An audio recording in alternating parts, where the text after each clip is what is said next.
I was 24, and the world was ending. Not dramatically, but financially. My father's architectural firm, a legacy of 60 years, was crumbling under the weight of a decade-old legal battle and devastating debt. That's when Alexander Sterling walked into my life.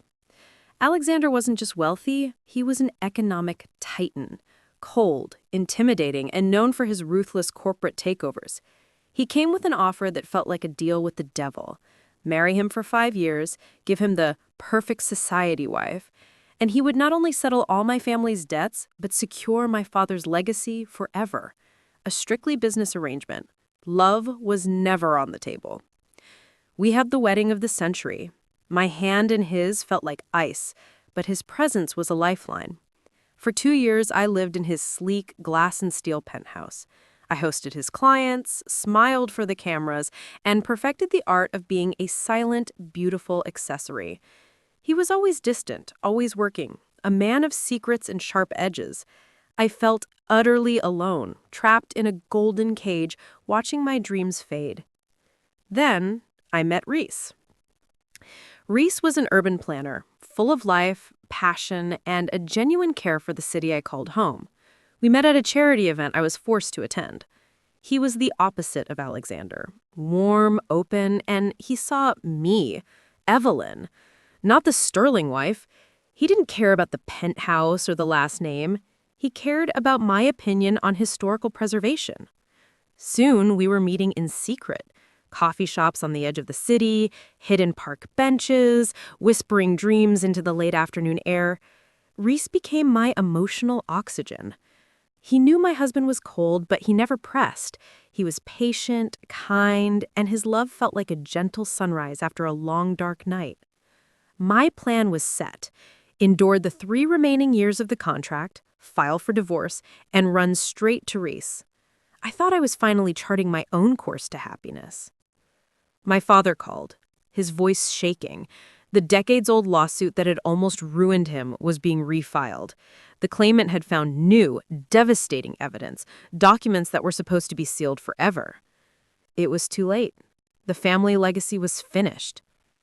When Alexander came home, I confronted him, tears streaming down my face. "You promised," I choked out. "You swore you made this go away." Alexander didn't raise his voice. He simply held up a sealed manila folder. "It wasn't me, Evelyn. It was my team." He tossed the folder onto the marble counter. Inside, nestled amongst legal documents and complex financial records, was one single, shocking photo. It was a picture of a little boy, the claimant in my father's lawsuit. The little boy who was now grown up and refiling the case. And standing next to the boy, smiling, was a much younger Alexander Sterling. My knees buckled. What is this? Alexander's cold facade finally cracked, revealing an abyss of pain. That boy was my younger brother, Ethan. That lawsuit your father's firm was fighting, it was because their shoddy building design collapsed, and Ethan was severely injured. Your father used his influence to bury the truth and protect his legacy. He walked toward me, his eyes burning with an 18-year-old hurt. My parents were devastated. My life changed forever. I swore I would get justice for Ethan, no matter how long it took. My head spun. "You married me to destroy my family?" "No," he whispered, the word ablaze. "I married you to save them, and then to destroy the lie they built their fortune on. The debt? I created it. The near ruin? I orchestrated it. It was the only way to get your father to hand over the documents I needed to win the case for Ethan without him knowing I was the one pulling the strings." I stared at him, the lavish reality of our marriage dissolving. He wasn't a savior. He was a silent, meticulous executioner. "But what about Rhys?" I pleaded, desperately grasping for the one pure thing in my life. "Did you know about him? Did you hire him?" Alexander let out a painful, humorless laugh. "Rhys? He's my security consultant.